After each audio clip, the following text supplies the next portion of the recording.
सभी छात्र छात्राओं को मेरा नमस्कार। आज हम इस वीडियो में अपनी हिंदी की पाठ्य पुस्तक आरव से सूर्यकांत त्रिपाठी निराला द्वारा रचित कविता बादल राग का अध्ययन करेंगे। इससे पूर्व अंतिम कविता हमने उषा पढ़ी थी, जिसके रचिता थे शमशेर बहादुर सिंह।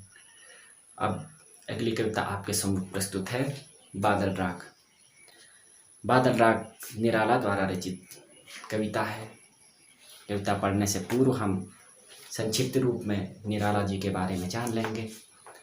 निराला जी का जन्म सन 1899 को बंगाल प्रांत में हुआ था। निराला जी छायावादी कवियों में प्रमुख कवि रह चुके हैं।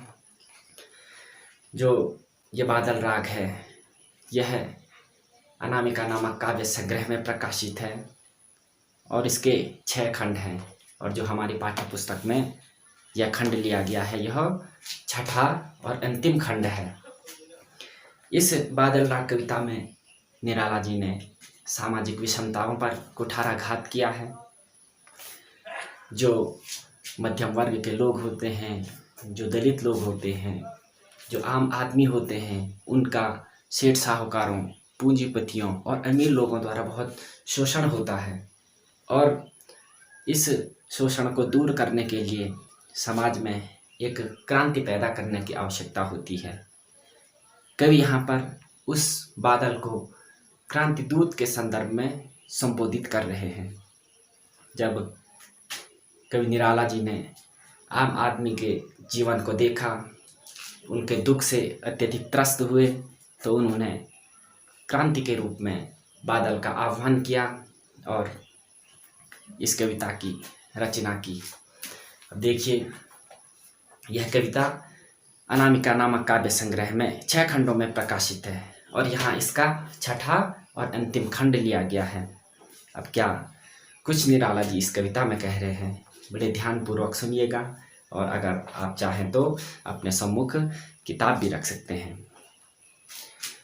देखिए कविता की पहली पंक्तियाँ। तिरती है समीर सागर पर, अस्थिर सुख पर दुख की छाया, जग के दग्ध हृदय पर निर्दय विप्लव की प्लावित माया। तिरती है समीर सागर पर। इस पृथ्वी पर बादल ऐसे मंडरा रहे हैं जैसे समुद्र तल पर वायु सदैव गरजती रहती है। जैसे अस्थिर सुख पर दुख की छाया, जो सुख होते हैं हमारे, वह हमेशा अस्थिर रहते हैं, कभी भी रुके हुए नहीं रहते हमारे पास। आज हैं कल नहीं हैं। उन सुखों पर हमेशा दुख की छाया मंडराती रहती है। जग के दग्ध हृदय पर निर्दय विप्लव की प्लावित माया। जो जग का दग्ध हृदय है, जो जग का जलावा हृदय है, उस हृदय पर ये क्रांति के बादल, क्रांति के कठोर स्वर बरसाने वाले हैं। और संसार के ऐसे लोगों में क्रांति और भीषण विनाश करने की शक्ति भरी पड़ी है। यह तेरी रण तेरी भरी आकांक्षाओं से, घन भेरी गर्जन से सजग सुप्त अंकुर, उर में पृथ्वी के आशाओं से नवजीवन की ऊंचा कर सिर।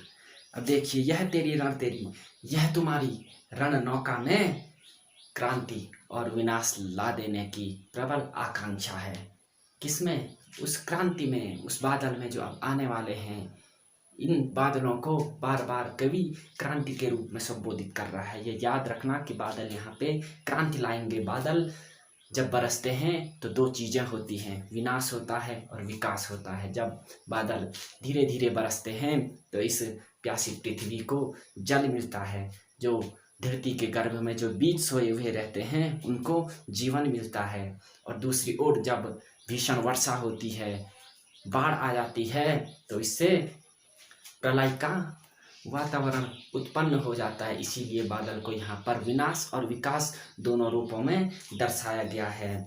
अब घन भरी गर्जन से सजग सुप्त अंकुर, उर में पृथ्वी के आशाओं से। अब जो बादलों का गर्जन है, जो गर्जन तर्जन है इनका, इस गर्जन से और इस वर्षा से जो धरती के अंदर जो अंकुर सोए हुए हैं, जो बीज सोए हुए हैं, वह सजग हो चुके हैं। अर्थात इस क्रांति से जो यहाँ आम आदमी हैं, जो दलित हैं, जो निम्न वर्गीय लोग हैं, जिनका शोषण होता रहता है, वह सजग हो चुके हैं। क्योंकि क्रांति आने वाली है। जिस प्रकार वर्षा होती है तो जो धरती में जो बीज होता है वह तैयार हो जाता है उगने के लिए, उस पर अंकुर फूटने लगते हैं। उसी प्रकार जब क्रांति पैदा होती है तो शोषित वर्ग होता है वह भी उसी प्रकार सजग हो जाता है। अब उर में पृथ्वी के आशाओं से नवजीवन की ऊंचा कर सिर, ताक रहे हैं विप्लव के बादल। अब क्रांति आएगी तो इन शोषित वर्गों में, इन दलित वर्गों में जो पूंजीपतियों द्वारा इनका लगातार शोषण किया जा रहा है, ऐसे लोगों में भी नवजीवन की आशा भर जाती है। एक उम्मीद इनको नज़र आती है कि अब हमारा विकास होगा, हमारा भला होगा।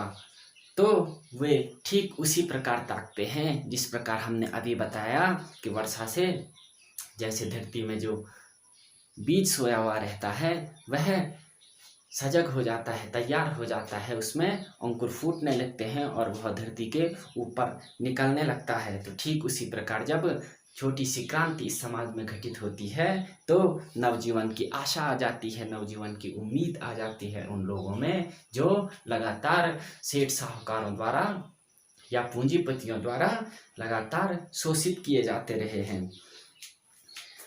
फिर बार बार गर्जन वर्षण है मूसलाधार, हृदय थाम लेता संसार, सुन सुन घोर वज्र हुंकार। अब फिर बार बार गर्जन, उन बादलों की बार बार गर्जन और मूसलाधार वर्षा से सारा संसार अपना हृदय थाम लेता है, भयभीत हो जाता है। असनिपात से स्थापित उन्नत सत सतवीर, अब असनिपात से स्थापित उन्नत यानी जो उन्नति के शिखर पर सदैव अग्रसर रहते हैं, यानी जो पूंजीपति लोग हैं, जो बड़े लोग हैं, वह हमेशा उन्नति के पथ पर चलते रहते हैं।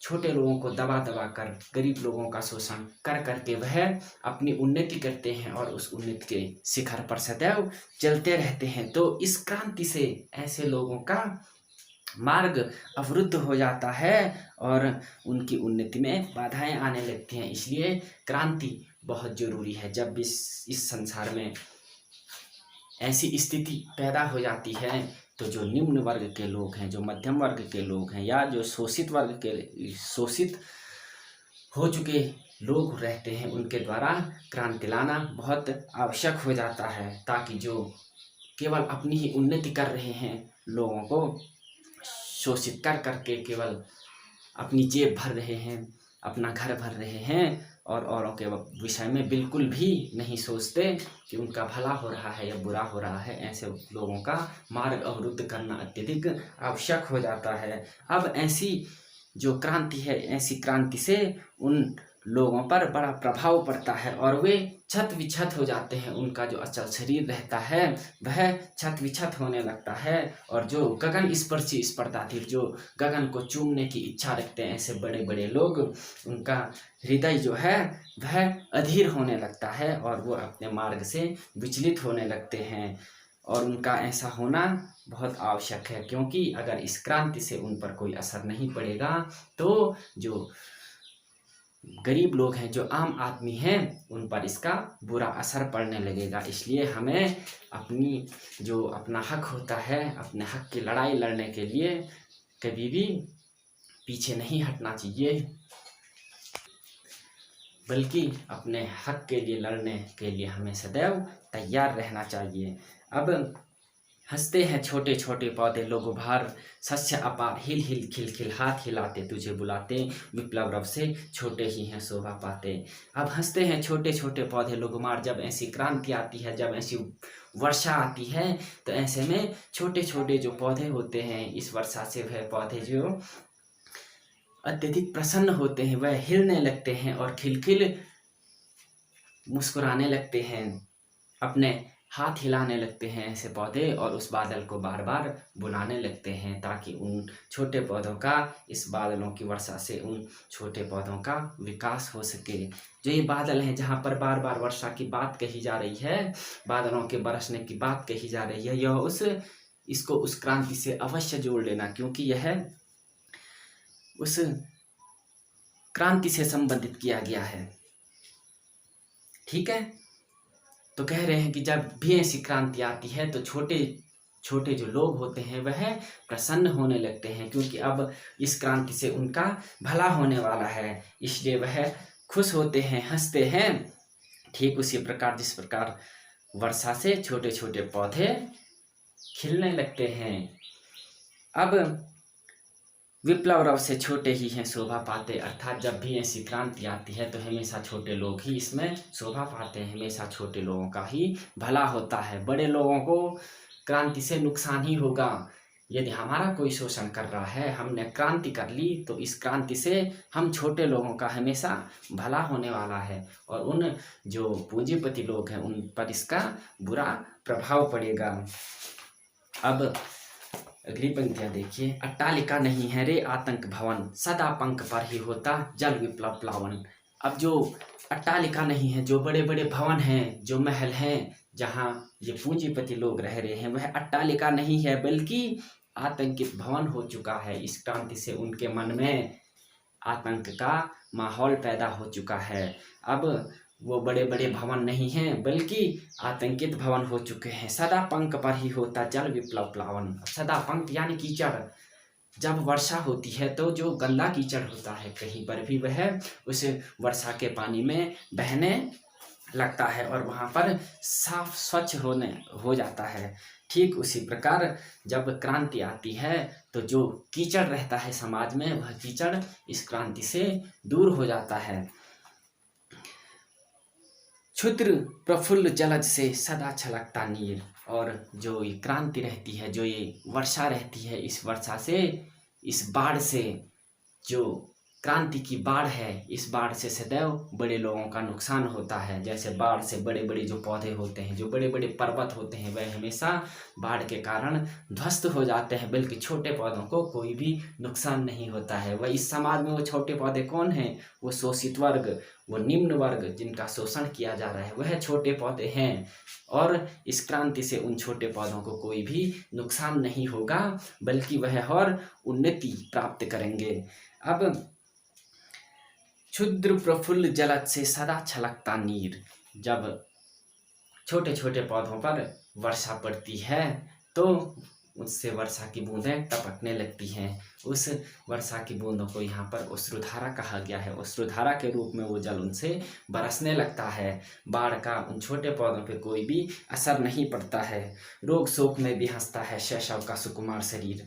और जो निम्न वर्ग के बच्चों को यदि कोई रोग भी लग जाए तो वह उसमें भी मुस्कुराते हैं, उसमें भी हंसते हैं, उन पर इसका कोई भी असर नहीं होता है। लेकिन ठीक इसके विपरीत जब किसी गरीब किसी अमीर का बच्चा बीमार हो जाता है, उसे कोई रोग हो जाता है, तो वह उस रोग को सहन नहीं कर पाता है। अब इसको जोड़ना क्रांति से। जब क्रांति पैदा होती है तो जो छोटे छोटे बच्चे रहते हैं गरीब के, वो बच्चे हर्षित होते हैं, जबकि इसके विपरीत जो अमीरों के बच्चे होते हैं वह इस क्रांति से डरने लगते हैं। उनके अंदर भय उत्पन्न हो जाता है इस क्रांति से। अब आगे देखिए। रुद्ध कोष है क्षुब्ध तोष, अंगना अंग से लिपटे भी आतंक अंक पर कांप रहे हैं। अब जो पूंजीपति हैं उन्होंने अपने लिए सारा धन एकत्रित किया हुआ है और औरों के लिए वो धन बिल्कुल भी खुला नहीं रखा है। उस धन के द्वार बंद किए हुए हैं कि कोई भी उस धन तक नहीं पहुंच सकता है। अपने लिए वो सुख समृद्धि से परिपूर्ण है। अंगना अंग से लिपटे हुए भी आतंक अंक पर कांप रहे हैं। लेकिन इन सब के बावजूद भी वह जो है आतंकित हैं। उन पे धन की कोई कमी नहीं है, ऐश्वर्य की कोई कमी नहीं है। वह अंगना अंग से लिपटे हुए हैं, स्त्रियों के अंग अंग से लिपटे हुए हैं, लेकिन फिर भी उनके अंदर भय का माहौल है। भय का भाव उत्पन्न हो चुका है उनके अंदर। सब कुछ होते हुए भी वह इस क्रांति से भयभीत हो चुके हैं। धनी वज्र गर्जन से बादल त्रस्त नयन मुख ढांप रहे हैं। जो धनी होते हैं वो इस गर्जना से, यानी इस क्रांति की गर्जना से डरे हुए हैं। उन्होंने अपने आँखें और मुख दोनों को ढांक लिया है, दोनों को बंद कर लिया है।